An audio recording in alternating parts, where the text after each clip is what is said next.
This is Dave Meltzer with Entrepreneurs, the Playbook, and I have a champion with me, the light heavyweight champion, the Hall of Famer of the UFC, and most importantly, just a great guy. He's the CEO of Punishment Athletics, and we're here at Punishment. Hopefully he won't punish me, but Tito Ortiz. God, pleasure, man, for sure. Welcome to the Playbook. I have waited for this. We have circled each other.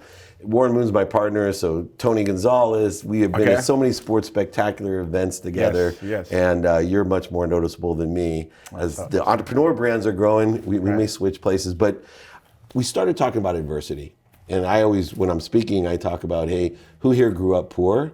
And always half the audience raises their hand, and I'm like, well, I feel sorry for the rest of you. Because you can't teach the things that you have experienced.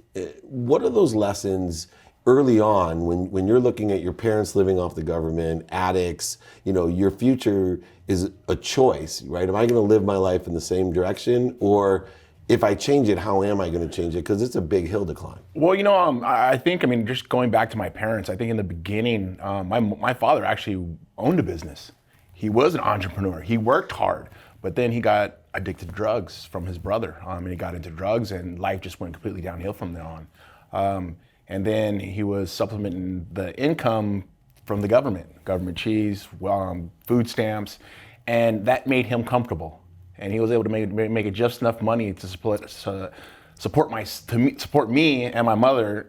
And then my mother supported my father and me, but we lived in motels, trailers. It was hard times from the age of 6 to about 13, but just the hard times I can remember as being a kid. I used to do a lot of things as a young kid. I have twin boys, and I have an oldest who's 17 years old, but they never even got the chance to see anything that I've seen at the ages I did, because I was able to go out on my own and do whatever I wanted to do. There was a time to about maybe 10 years old, I had to be in before the lights were on, but after 10, I'd come in whenever I wanted. And fishing was a huge part of me. I loved fishing. I'd go up on Newport Pier and I'd go fish a lot, and I used to sell fish. And so that was the hustle. I learned the hustle. I was like, wow, if I worked my butt off and, I caught enough fish and I'd sell them $2 a fish, and all of a sudden I had 30, 40 bucks in my pocket. I was paying for my lunch, I was paying for my dinner. Sometimes I stayed overnight on the pier, it paid for my breakfast. I was learning what hard work and dedication was about at a super young age. So it was just, I always dreamt about great things, seeing guys having mansions and guys having mansions on the water here in Huntington Harbor, and having that dream of having my own house on the water, having my own boat behind my house. Graduating high school, when I got into wrestling, it kind of guided me the right way just because of the hard work and dedication I learned through wrestling. And I walked in the wrestling room thinking, where's the ring at? Thinking as in WWF back then, which is WWE now. But I walked into the wrestling room going like, where's the ring? And the coaches laughed at me, like, no, this is a totally different type of wrestling. But I caught on to it. I was like, I could slam people on their head. Like, well, if you get slam people on their head, you get points for that. I was like, I'm gonna try this out. I did it, started my freshman year, I started varsity. I wrestled all 4 years of varsity. Took about a year off right after I graduated. Thought I was the big man in the world and I could take over the world. And I had 6 to 6 hour job, 6 in the morning to 6 at night, working Allied Moving Service. I got caught up in drugs a little bit with a few of my friends that hang out with downtown Huntington Beach, and it was methamphetamine. And 6% of those people who do meth, they do recover 100%, and I guess I'm one of those 6%. Just because I want to do something with my life that was different. I want to do something that was different than what my parents were doing. That was different than what my friends were doing, because it seemed like the older guys were still doing the same stuff they were doing when they were in high school, and they never changed the pattern. Never changed the pattern, and I was willing to change the pattern. It's interesting in your life, you have at each stage some sort of drug cloud, as far as it's been around you, from your ex-wife to your parents to even you, and it's been true in my life as well. There's always this certain addiction that's there. I'm always curious, being a witness to other people that can't be the 6%, right? And I've met people that I've tried to coach and help that tried it one time, a drug, and just set them on a path that changed their entire existence. What do you think the difference is between someone like you that is able to try something like that and totally overcome it and be in that 6%, compared to the 94% that just cannot stop the chain or the grab that addiction has, whether it's gambling, drugs, or alcohol, it doesn't matter. I think it's a choice and being responsible for yourself, not blaming it on somebody else, saying it's his fault, or I hear this a lot of times, that God put me in the wrong place at the wrong time, so I'm going to blame it on him. And it's being responsible for your own actions. Looking in the mirror at night before you go to bed. And with me, having a big entourage around, that's never been my factor. I've never had a big entourage. Maybe in my fights when I first walk out, it's my training partners, yes, but when I'm not going out to a nightclub, there may be 1-2 friends with me, that's it at the most, my girlfriend with me. Being responsible for your own actions and looking in the mirror and saying, you know what, I'm gonna be a responsible person. Having my children has changed my life completely. Having, keeping away from the drugs, I want to be able to be professional in my sport of being a mixed martial artist. But to do those things, you had to be clean. You had to make sure you do the right things and sacrifice. Sacrifice is a huge factor that a lot of people weren't willing to do because they think it'll come back around no matter what. Like, oh, that'll come back next week. Oh, that'll come back in a year from now. No, you gotta take advantage of the situation now. And I think that's really important. And that's what keeps me real. It keeps me grounded, it keeps me humble. I don't wanna assume myself as being a celebrity or a pro athlete that people look up to. I'm in my mind, I'm a responsible person, but at the end of the day, I want to be an inspiration in people's lives. I don't want to be a role model. Reason why I don't want to be a role model because I don't want anybody to model my life that I've got to this point because there's been the ups and downs. You're talking about a roller coaster. I've had the wildest roller coaster in this world has ever accepted. Tomorrow I turn 45 years old. Happy birthday. Thank you. I feel like I'm 35. That's good. You're looking still. So. I feel good, but I think it's just surrounding yourself with good people, surrounding yourself with positive people, because if you have negative people around you and just indulge in that negative mentality, it sucks the life out of people. And I see it a lot. People who smoke cigarettes, it takes the life out of them. People who do party all the time, it takes the life out of them.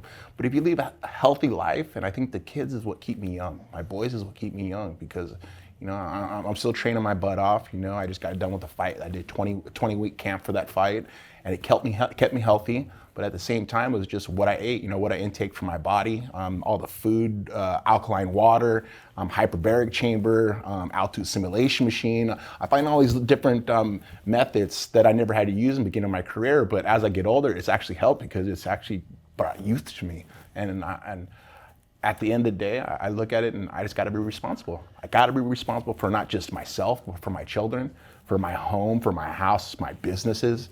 And I always got to go outside of the box and not stay in this little small box that the rest of the fighters always stay in. I've always wanted to do, what do I do else next that's going to set me up for the next big stage? And I'm doing that. And you have, not only this humility and accountability, but, you're born with a fighter's desire. I tell kids all the time that want to work for me, I was like, you have to come in here like Rudy wanted to play football at Notre Dame. I want to see that attitude.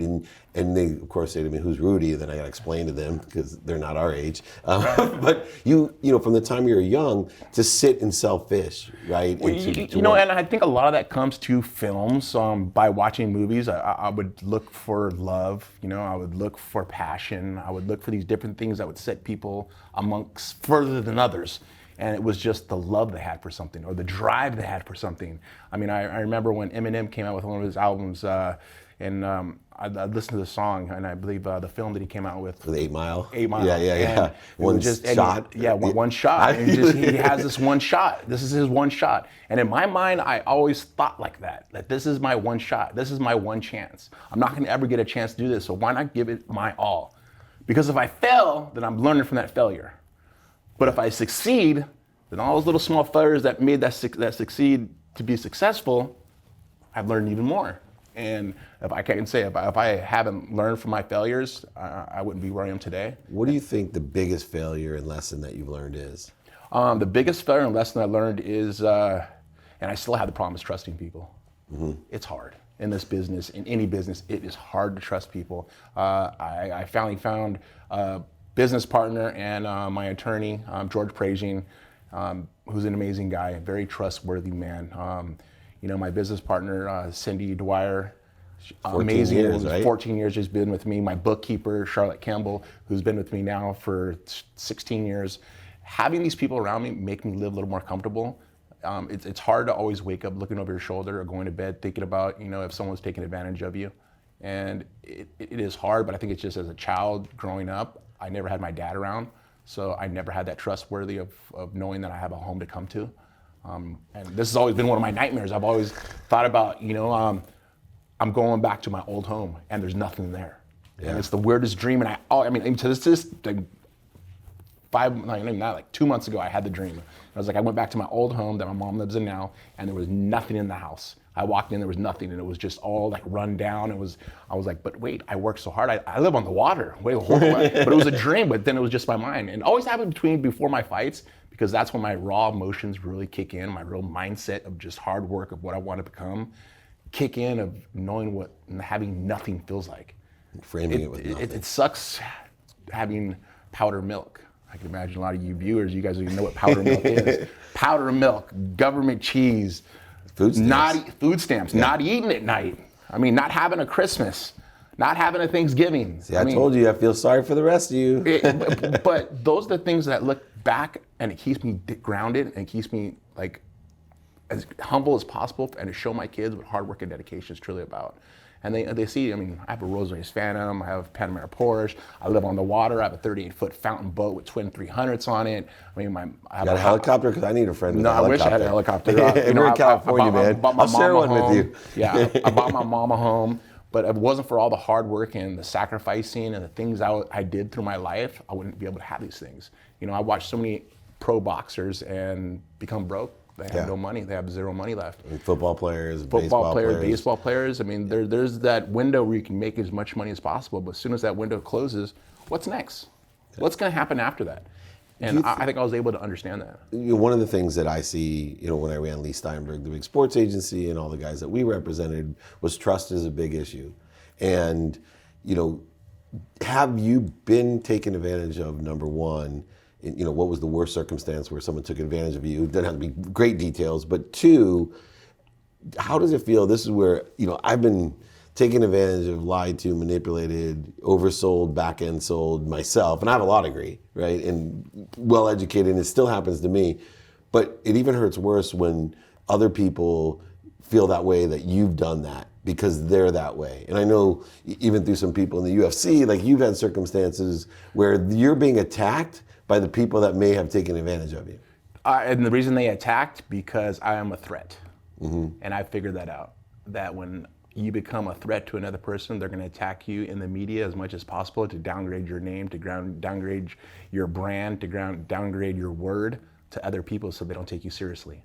And I figured that out through the UFC. And then it gives you energy and raises your brand. Yeah, but it raises my brand, but at the same time, they try to figure out a way to pretty just character assassination of my character. And how did forgiveness, play into any of this? I think forgiveness helped out a lot was with my father. Mm-hmm. My father had a heroin problem, and still on methadone to this day.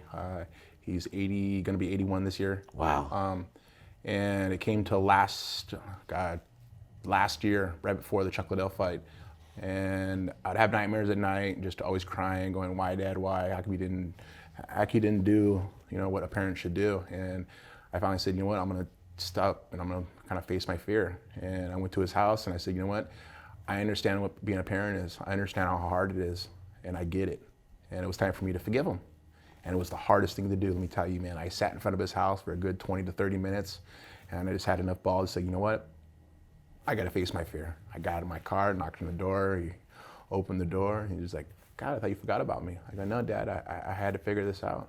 I go, "I understand how hard it is to be a parent, and you weren't man enough to step up and to be a father, to be a responsible father.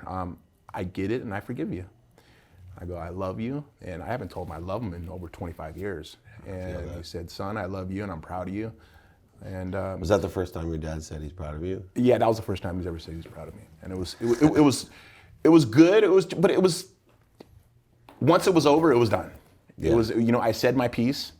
I came back home, and I take care of my kids now. That's my future, and that's my legacy, and that's what I truly worry about. But to me, it was just the piece of giving forgiveness to my father, just saying, "You know what? I understand it. I get it. I had to go through it, with my ex-girlfriend Jenna, with my kids. She went through a bad drug problem, and I had to make the decision for my children's future. Yeah. And the only way to make the decision for my children's future, I had to look at what my mother did. My mother left my father at my age of 13 and gave me a different life. She saved my life and sacrificed the love over 14 years to give me a future. I had to run that same exact, and I just think, you know, and you almost went down trying to save Jenna. I almost went down trying to save Jenna, but I just, once again, it goes back to my mother. I got to thank for my mom. My mom made the decision for me when I was 13, but it just took me many years to figure out what was right and what was wrong, you know. And what was wrong was having this around my children, to being able to, of them seeing what I went through. And I don't want them to see what I went through. I didn't, and it was lucky enough with it that she left when they were 3.5, and she was gone, and hasn't been back. And it's a blessing in disguise. But you know, my girlfriend Amber right now has been with me for 6 years, so that's mom. Yeah. And they don't miss the love. She is 100% hands-on with school, with cleaning, Discipline, everything. She's my backbone. Yeah. I mean, I'm the supplier, and she just makes things happen. And we work great as a team because it's not, none of the kids are being coddled. We're making responsible men, and I think that's important. You know, watching your career, doing due diligence, watching interviews with you, you really have taken in, you know, a therapeutic approach to things. You had therapy, you have mentors. You really want to learn, besides being a great fighter, you really are here to learn lessons and to be that great parent. And I keep seeing that theme again and again. You know, for so many people out there that are afraid to ask for help, right? You ask for help, I see that. What would you tell them? Because I'm trying to encourage people. What made me successful was asking for help. As I watch you, what truly makes you so grounded, centered, and fierce is you really get help. Yeah, and that's always been my problem, is I'm afraid to ask for help. The reason I don't ask for help, because I don't want to feel like I owe somebody something. So I try to take the responsibility on myself of going out and doing it and getting it done. And if I can't get it done, I'll try again. If I can't get it done, I'll try again. I'll give myself 10 tries. And then if I can't get it done, then I'll go out my side of my way and I'll kind of be like, hey, can you give me a little bit of help? I don't want a lot of help, just give me just a little bit. I just want a little bit, because I don't feel like I want to owe somebody something. That's one of my worst pet peeves, is trying to owe somebody something that I've worked so hard to get. That's amazing. Last question on the topic of responsibility. I find it really interesting that people like you, and there are many successful people like you that are responsible for themselves, but also their downfall is because they feel responsible for so many people. Yeah. Yet they don't want anybody ever to feel responsible for them. Yeah, you know, I think that it goes to my children and my friends that are around me. I mean, I'm an Aquarius, and I'm Aquarius to a T. I mean, I'm very helpful for my friends. We go out with my buddies, and I'm always looking over them. It's like they're trying to look over me, and I'm looking over them. It's just, that's my nature. That's the person that I am. I'm a very caring person. And people take advantage of me in such situations of doing that, of being too caring and being too giving. And I understand that. And as one of my pet peeves, once again, is just being too helpful and vulnerable. Yes. Yeah. I mean, it's just, I look back on it, and it's just, it's a learning process, and I'm willing to dive off the deep end and kind of learn how to swim from there. That's awesome. Well, I certainly appreciate you giving us an inside look at your soul and your heart beyond your championship nature. And you know, it's funny, because the fighting thing, it just happened by accident. It wasn't, no. There are no accidents, man. We call it a coincidence. The coinciding of the universe. Yeah, you're right. It's not an accident. I think, you know, it's just hard work and perseverance is what turned out as being a champion fighter. You know, I fought for a year and a half. I became the UFC world champion. I think one of the quickest UFC world champs. But I worked my ass off through those times. I can imagine the injuries from 2013 to 2003 to 2013, I had injury after injury after injury after injury, and I ended up getting surgery after surgery after surgery after surgery. I mean, I've had 8 surgeries. I've had ACL replaced my left knee, ACL replaced my right knee, L4-5, S1 fused on my lower back, T3, T2, T2, T1, T1, C7 disc replacement. I'm still not fighting you, man. You can list out all this one. You're C6, still tougher than me. C7 fused, C6, C5 disc replacement, C5, C4 fused, I reattached retina, and probably about, you know, maybe 10 concussions through my career of 22 years now, going on 23 years. But it's just dedication. Yeah. I want to dedicate. I'm willing to sacrifice. Through my training camps, there's days that I don't want to get out of bed. I'm like, man, this sucks. But then I think about it. It's like, what sucked worse? Not eating, not having lights on, living by candlelight, or living in this beautiful mansion with a Rolls-Royce Phantom and a nice boat and your children happy. Beautiful children, and yeah. there's just food in the refrigerator. I'm with you. Cereal, milk, regular milk, not powder, regular, just little Everyone's small Googling powdered milk right now, by the way. No, people take everything for granted of living in this country until they go to a different country or live in a different country. Yeah. And you see how hard other people really have it. And I'm blessed to be an American. I'm blessed to be where I am. And I want to make a great future for my children. And I think that's why I work so hard. And I want to show them what dedication and hard work is truly about.